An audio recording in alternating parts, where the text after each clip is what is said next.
Hello and welcome. Let's take a look at our top story. Our focus for today is Mauritius. Our Prime Minister of the Indian Ocean island nation of Mauritius, Pravind Jugnauth, has conceded defeat in the general elections that were held on Sunday. Reports suggest, while speaking to journalists on Monday, he said that his party, the Alliance Le Peuple Coalition, was headed for a big defeat in the elections and that the Mauritian people had chosen another team to lead the country. The island country had conducted polls to elect a new parliament just yesterday. The polls saw over 1 million people cast their votes for the unicameral National Assembly, which has a total of 70 seats. Our Prime Minister, Pravind Jugnauth, who belongs to the Militant Socialist Movement, or the MSM, was in a tight contest with his main opposition rival, Navin Ramgoolam, from the Alliance of Change Coalition Party. And both the leaders had said on Sunday that their political blocs had triumphed in the legislative poll. Even though the opposition has caused much trouble to destabilize the voting period, I am confident that I will be victorious. I will spend the rest of the day visiting the voting stations in my constituency. Very pleased. Because of the bad weather, the number of voters was very low, but it started to pick up later in the day. As I said, we're going to celebrate a great victory. However, as counting of the ballots began on Monday, initial trends showcased that the opposition was heading toward forming a majority in the National Assembly. While the final results have yet to be officially released, reports suggest that opposition's Navin Ramgoolam is poised to take over. This meaning he will take over the post of Prime Minister for the third time as the head of his Alliance of Change Coalition. The opposition coalition also includes the Linoleum Reform Alliance, whose leaders, Nando Bora and Rashi Badian, who reportedly plan to alternate as prime ministers. However, that arrangement is based only on reports, and only the final results will dictate how the opposition will govern the country. Now, the Prime Minister's decision to concede comes after several controversies erupted in the lead-up to the elections in Mauritius. The 2024 general elections were clouded by a wiretapping scandal that erupted just last month and saw secretly recorded phone calls of politicians, diplomats and journalists being leaked online. Seeking to keep a lid on the scandal, the authorities announced a social media ban until after the election, before making an embarrassing climb down in the face of opposition and media outrage. The scandal dented the Pravind Jugnauth-led government's historic deal and milestone last month, in which the former colonizer Britain relinquished sovereignty of the remote Chagos Islands to Mauritius, following a long-running legal dispute. Now, while Mauritius has been considered a successful story in Africa for its relatively stable democracy, concerns around the state of the country had also begun to emerge ahead of the elections. Mauritius had forecast 6.5% economic growth this year, compared with 7% last year. But reports suggest that many voters were not feeling the economic benefits of that growth. Some of the most prominent issues that the citizens were keeping in mind while voting included the rising cost of living, crime and drugs in the country, growing corruption, the prevalence of nepotism, the existence of unemployment, gender inequality, and issues of civil liberty. In a bid to woo more voters, Prime Minister Jugnauth's alliance, the Le Peuple Coalition, promised to raise minimum wages, to increase pensions and reduce value-added tax on some basic goods. But all of that failed to garner interest from the voters. On the other hand, opposition also pledged to increase pensions, as well as introduce free transport and internet services and to reduce fuel prices. Now, the general elections on Sunday saw a voter turnout of about 80%. Several voters, including some first-timers, queued outside the polling stations to cast their votes on Sunday. I feel really responsible for voting, and it is my first time voting today, and I feel proud to have shown and expressed my voice, and I think the youth has the right to express their voice by voting.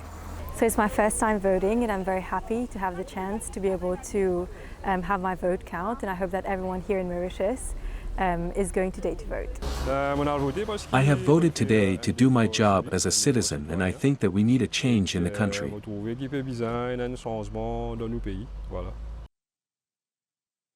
Yet, reports suggest that police had to be stationed in polling stations across Mauritius to ensure the security of the vote, while a number of international observers, including the African Union, monitored the electoral process. But despite that, several incidents of unrest were reported. Some officials were assaulted in a constituency near the capital city of Port Louis, according to reports. Now, this prompted several leaders, including Prime Minister Jugnauth and opposition Navin Ramgoolam, to call for calm and peace during the counting of votes on Monday. Now, the US Embassy in Mauritius had also warned its citizens currently in the island nation on Monday to be cautious of the likely celebrations that are expected to erupt once results are declared by Monday evening. But with Prime Minister Pravind Jugnauth losing the Iron Throne of Mauritius, it is yet to be seen how the new Prime Minister handles his predecessor's legacy and handles the cost of living crisis that has gripped the island country. To discuss more on this, we have with us Ruqaiya Kassanali, a political analyst who is joining us live from Mauritius. Thank you for being with us on this broadcast. Thank you for having me, and thank you for the background story, which provides an interesting context to Mauritius. Is a very interesting country. Yet, although it's small, it's very complex in terms of its political sort of setup. As we speak now, I mean, results have not been yet made official, although the outgoing Prime Minister has conceded defeat and saying that it's going to be a big defeat on his alliance. And what's important is that this particular outgoing government has been in power for 10 good years, the Mouvement Socialiste Militant. They came to power in December 2014. And I think what is interesting to note, and I think it was highlighted in your report, that this particular government, outgoing government, has been rocked by a number of scandals, corruption, nepotism, but more importantly, we've seen the backsliding in terms of democratic backsliding of the island, once known as the democratic lighthouse in Africa. Today, it moved away from its liberal democracy status in 2014, and today it is identified and classified as an electoral autocracy. So, captures. Let's jump. I just want to jump in there. What were some of the key concerns that were raised by the public and opposition leaders regarding some of the scandals? As an example, the wiretapping scandal, and how has it influenced the political landscape in Mauritius? I think the wiretapping came into the picture of the political campaign some 10 days, 14 days ago.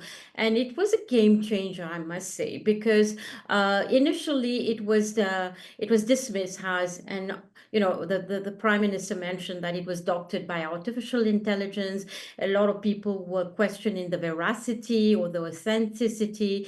But as the various wiretapping came into it trickled in, people started to realize the ampleur of some of the content. We are talking about conversations between the Commissioner of Police and ministers about police brutality, interference from higher level, corruption-related material, and the list goes on and on. So people started to get very alarmed by the level level of what one would say state capture into the doings and happening of the Mauritian state. So I think that shocked a lot of people, and a lot of people were quietly sharing between themselves the content. And I think following of the wiretapping gained momentum, and it gained momentum at a time when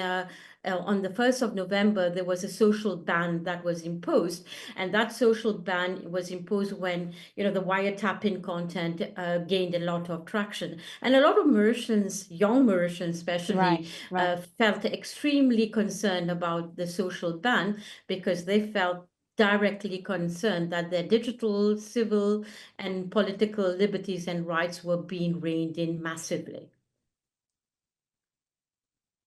Right. Rukai, we'll leave it there. Thank you very much for joining us on Firstpost Africa and for your valued insights on all the latest on the Mauritian elections. Thank you for having me. Bye.